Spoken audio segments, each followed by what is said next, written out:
नमस्कार दोस्तों, आप देख रहे हैं डाक गली यूट्यूब चैनल। आज की कहानी में आगे बढ़ने से पहले खौफनाक और डरावनी कहानियाँ सुनने के लिए चैनल को अभी सब्सक्राइब करें। तो चलिए बढ़ते हैं आज की कहानी की ओर। ट्रेन के बार बार रुकने से ट्रेन की सवारी काफ़ी परेशान हो रही थी। ट्रेन पहले से ही अपने निर्धारित समय से 4 घंटे लेट चल रही थी। अगले आधे घंटे में ट्रेन एक बार फिर से रुकी, लेकिन इस बार ट्रेन एक छोटे से रेलवे स्टेशन पर रुकी थी। ट्रेन का स्टॉप इस स्टेशन पर नहीं था, लेकिन सिग्नल ना मिलने की वजह से ट्रेन को यहाँ रुकना पड़ा था। इस बार ट्रेन स्टेशन पर रुकी थी, इसलिए ट्रेन के ज़्यादातर यात्री ट्रेन से उतर गए और स्टेशन पर इधर उधर घूमने लगे। ट्रेन को यहाँ पर रुके आधा घंटा बीत चुका था। नीलेश, जो इसी ट्रेन में यात्रा कर रहा था, वो अब ट्रेन में बैठे बैठे काफ़ी बोर हो चुका था, क्योंकि काफ़ी लोग ट्रेन के बाहर घूम रहे थे। उनको देखकर नीलेश को भी मन हुआ तो वो भी ट्रेन से बाहर जाने लगा। बाहर हल्की ठंडी हवा चल रही थी। तभी नीलेश पास ही में पड़े बेंच पर बैठ गया। नीलेश को वहाँ बैठे 10 मिनट बीत चुके थे, मगर अभी भी ट्रेन वहीं पर रुकी हुई थी।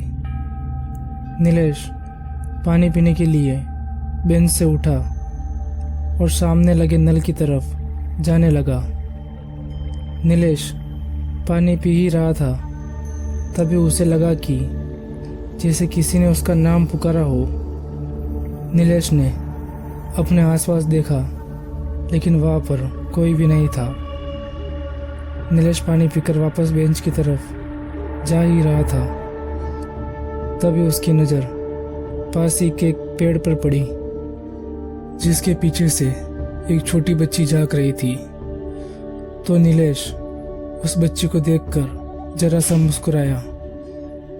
नीलेश को मुस्कुराता देख वो बच्ची भी हंस रही थी, लेकिन वो बच्ची अभी भी पेड़ के पीछे खड़ी थी।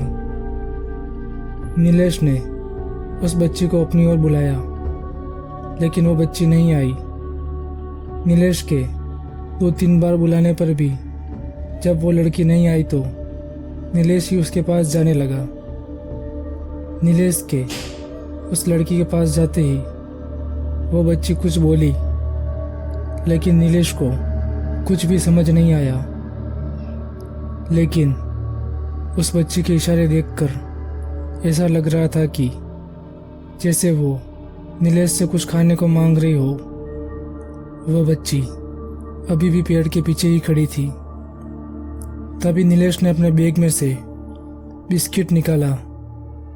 वो बच्ची नीलेश के हाथ से बिस्किट का पैकेट छीन लेती है और भागकर अंधेरे में कहीं गायब हो जाती है। नीलेश ये देखकर हैरान था कि उस बच्ची के पैर नहीं थे। वो बच्ची हवा में उड़ रही थी। नीलेश का पूरा शरीर ठंडा पड़ गया था। इसके बाद वो भागकर अपनी सीट पर जाकर बैठ गया। इसके बाद नीलेश भागकर ट्रेन में अपनी सीट पर जाकर बैठ गया। कुछ ही देर में ट्रेन भी चल पड़ी। नीलेश अभी भी काफ़ी डरा हुआ था और वो उस बच्ची के बारे में ही सोच रहा था। तकरीबन 15 मिनट बाद जब नीलेश ने खिड़की के बाहर देखा तो वही लड़की नीलेश को फिर से दिखी। वो बच्ची ट्रेन के साथ साथ उड़ रही थी। तभी नीलेश ने बगल में बैठे आदमी से कहा कि देखो बाहर क्या उड़ रहा है। लेकिन उस आदमी को कुछ भी दिखाई नहीं दिया। लेकिन नीलेश को वो बच्ची अभी भी दिखाई दे रही थी। वो बच्ची अभी भी कुछ खाने को मांग रही थी। तभी नीलेश के बैग में जो कुछ भी था, नीलेश ने चलती ट्रेन से वो सब नीचे फेंक दिया।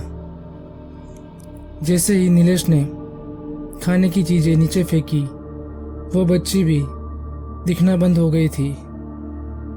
तब जाकर नीलेश ने चैन की सांस ली। तो दोस्तों, आज की कहानी में बस इतना ही। अगर ये कहानी आपको अच्छी लगी हो तो वीडियो को लाइक करें और चैनल को सब्सक्राइब करें।